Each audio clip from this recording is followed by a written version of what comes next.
Hoy continuamos con nuestro recorrido por la historia de la química.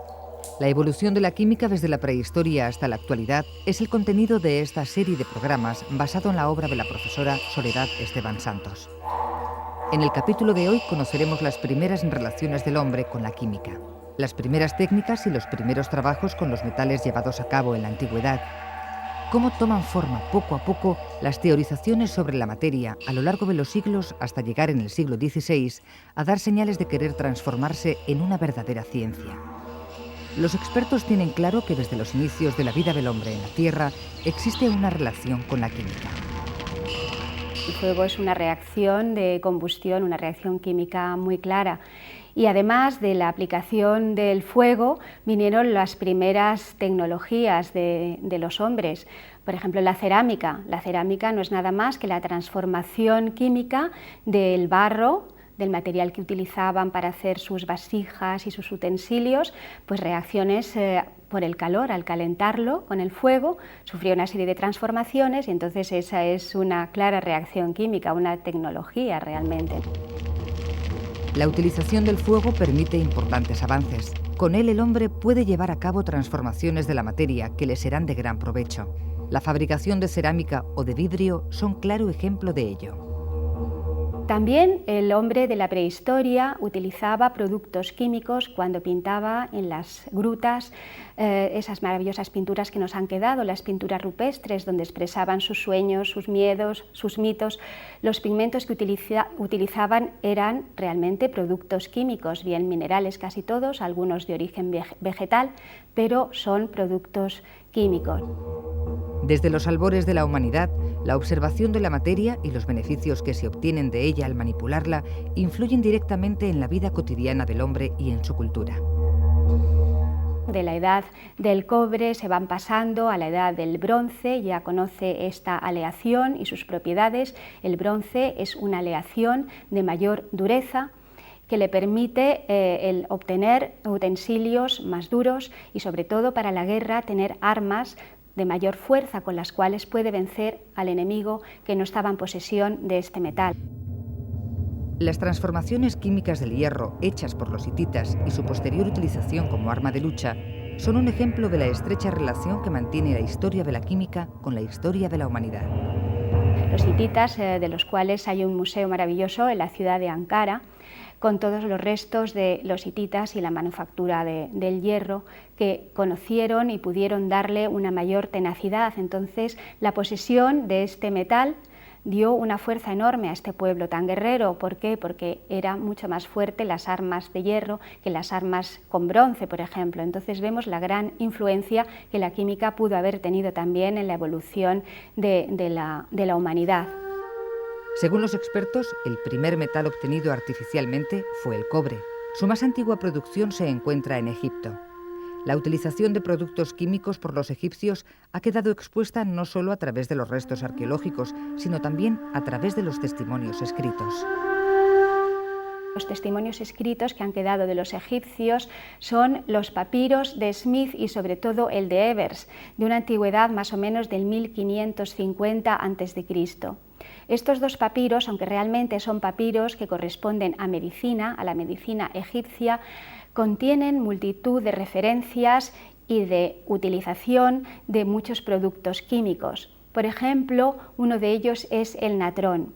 El natrón, neter, en la escritura jeroglífica egipcia, que después fue el natrón para los romanos, era una sal que estaba constituida principalmente por carbonato sódico y que era obtenida por los egipcios en los lagos salados de la zona de Alejandría. Entonces, este natrón, carbonato sódico, como he dicho básicamente, era muy utilizado como el álcali de la antigüedad.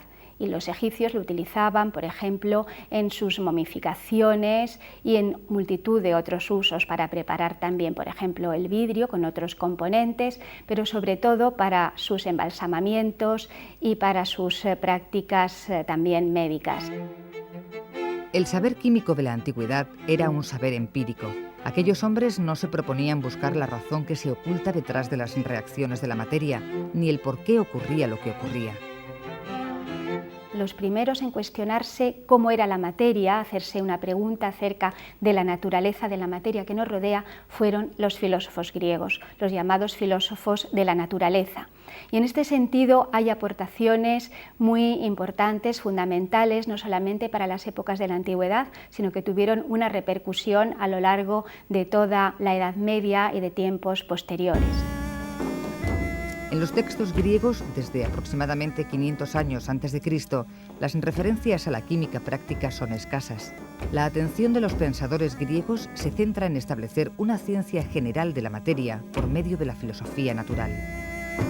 El primero, tal vez, en cuestionarse la naturaleza de la materia fue Tales de Mileto. Tales de Mileto pensaba que toda la materia provenía del agua. El agua sería el principio general de la naturaleza. Del agua estarían compuestos todos los demás materiales presentes en nuestro mundo. Esta idea también se encuentra en muchas teogonías antiguas. Por ejemplo, en la Biblia, en el libro del Génesis, también se nos habla de que en el principio estaba el agua, y del agua fueron derivando todas las demás materias de nuestra naturaleza. Los filósofos presocráticos mencionan ya en el siglo VI a.C. algunos materiales como el acetato de cobre, el plomo, el carbonato de zinc. Uno de ellos, Empédocles, sostiene la existencia de 4 elementos: tierra, aire, agua y fuego, que mezclándose entre ellos originarían todas las sustancias que se perciben en el mundo. Aristóteles, tomando la idea de los 4 principios de Empédocles, lo que hace es pensar que la materia realmente sería algo informe, amorfo, y lo que le infundiría unas cualidades serían una serie de características, como era el frío, el calor, la humedad o la sequedad. La idea de Aristóteles de que la materia es informe y lo que le da identidad son las cualidades es el germen del concepto de la transmutación. La transmutación sostiene que una materia se puede transformar en otra. Los metales, por ejemplo, podrían transformarse en oro. Esta idea ha quitado el sueño a muchos individuos a lo largo de la historia. Otra escuela, la de los epicuros, retoma la idea de los átomos de Demócrito y entonces lo dan una mayor explicación, diciendo que los átomos caerían libremente y entonces al caer girarían y reaccionarían entre sí, dando lugar a todas las sustancias de la naturaleza. Las ideas de Epicuro fueron rechazadas durante muchísimo tiempo por considerar que negaban el alma humana, incluida en toda su idea filosófica, y es retomada, las ideas de los epicuros, por un latino, por Lucrecio, que escribió el libro de Rerum Natura, de la naturaleza de las cosas, que es donde se recogen la mayoría de las ideas filosóficas de Epicuro, ya que de este no han quedado prácticamente ningún resto, o casi muy pocos restos escritos. Las filosofías sobre la materia desarrolladas por los pensadores griegos tienen todas ellas un punto en común. Son reflexiones de tipo lógico y por eso no estuvieron acompañadas por ningún tipo de experimentación. Esto define un panorama singular en la historia de la química.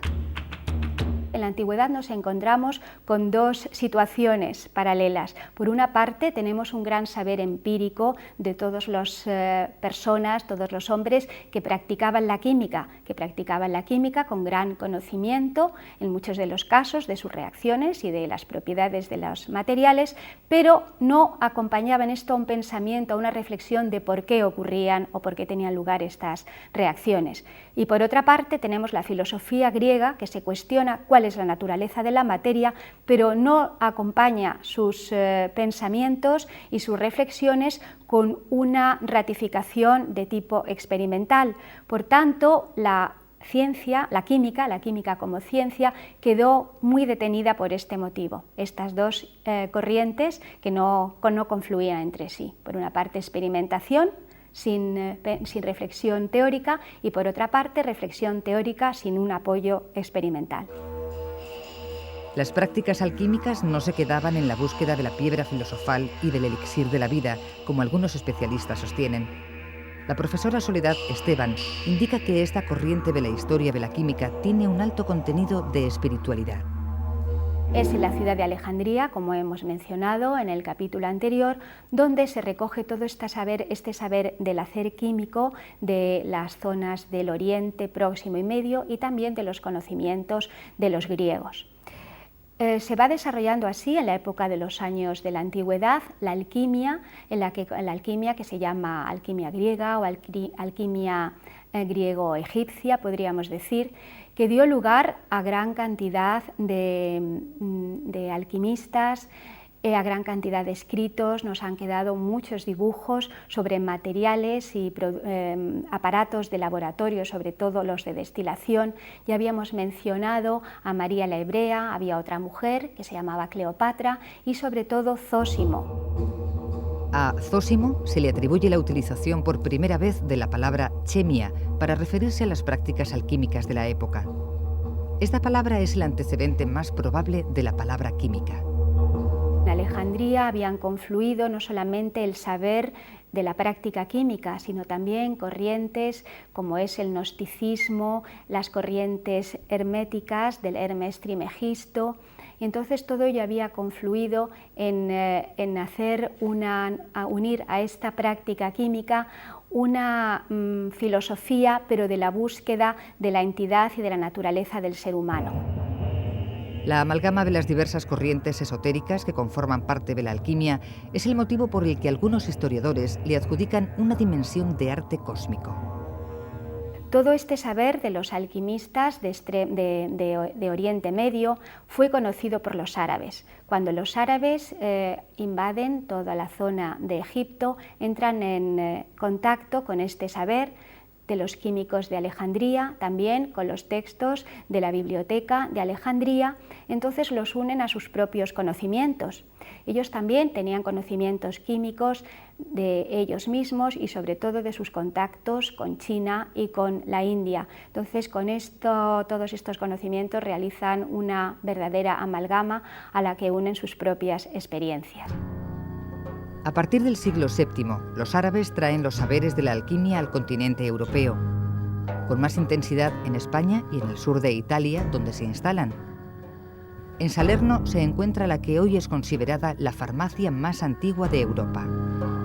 En esto, la Escuela de Traductores de Toledo tuvo una gran repercusión porque traducían los textos griegos a los árabes y de ahí también al latín, entonces llegaron el conocimiento de todo el saber de los árabes a los cristianos a través de esas traducciones. También la Universidad de Córdoba tenía gran cantidad en su biblioteca de textos escritos con todo este saber.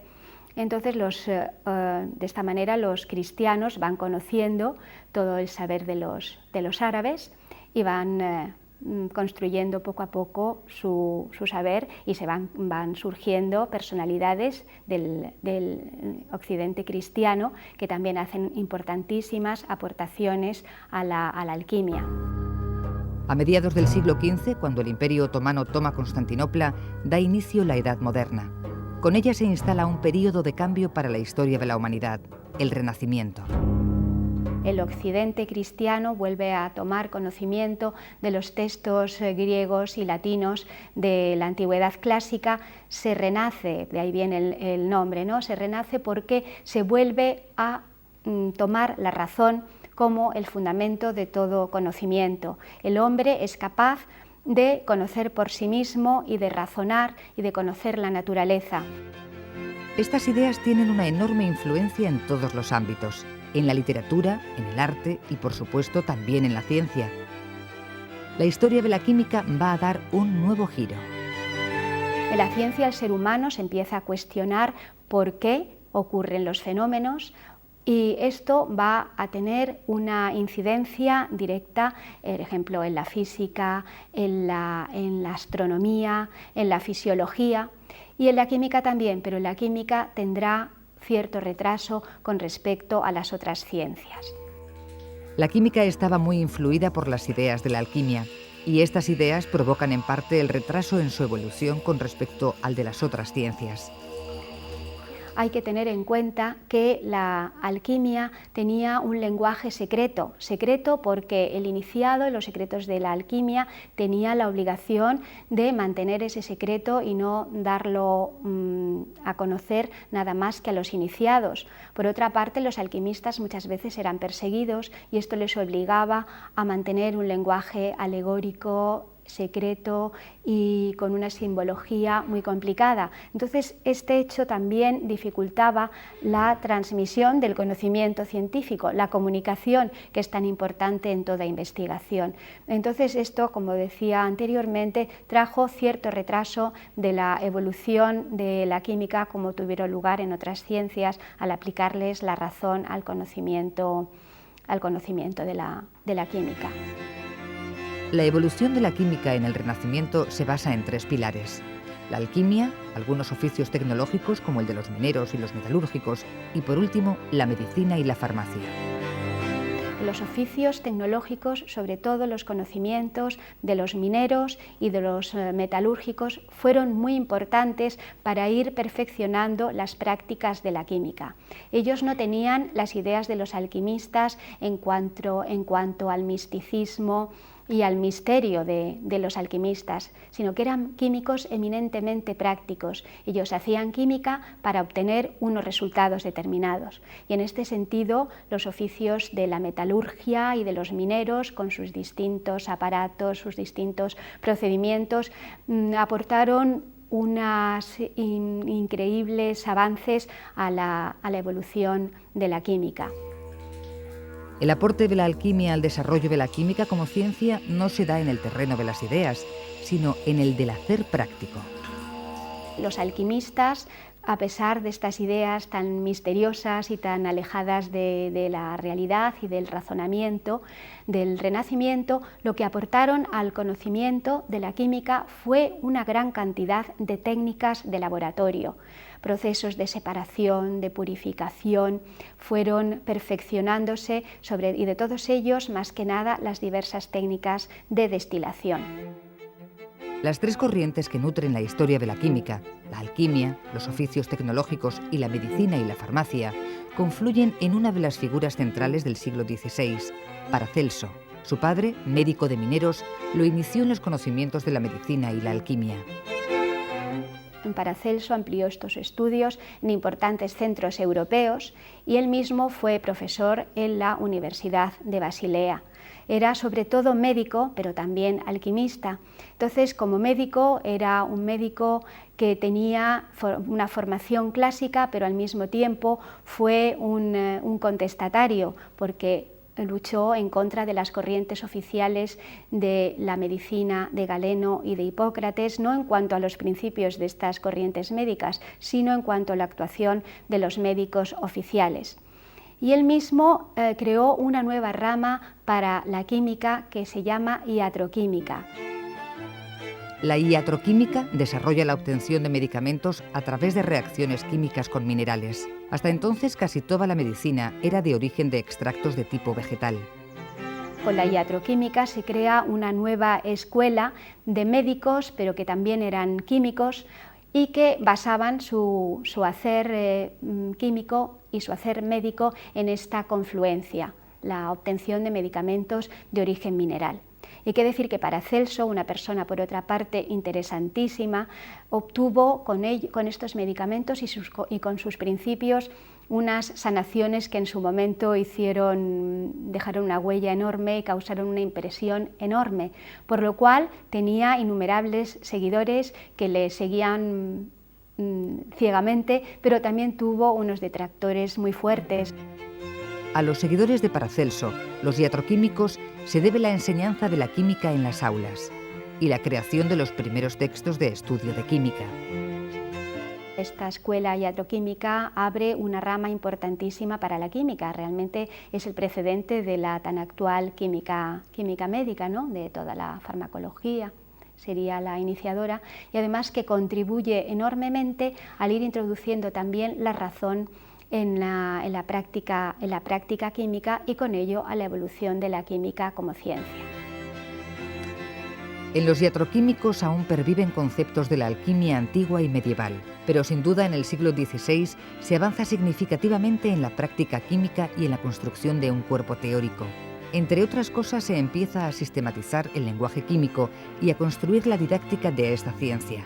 Lo verdaderamente esencial es que el razonamiento, fruto del espíritu imperante en el Renacimiento, llega al mundo de la química para instalarse. Pero eso tendremos oportunidad de verlo en los próximos programas de esta serie.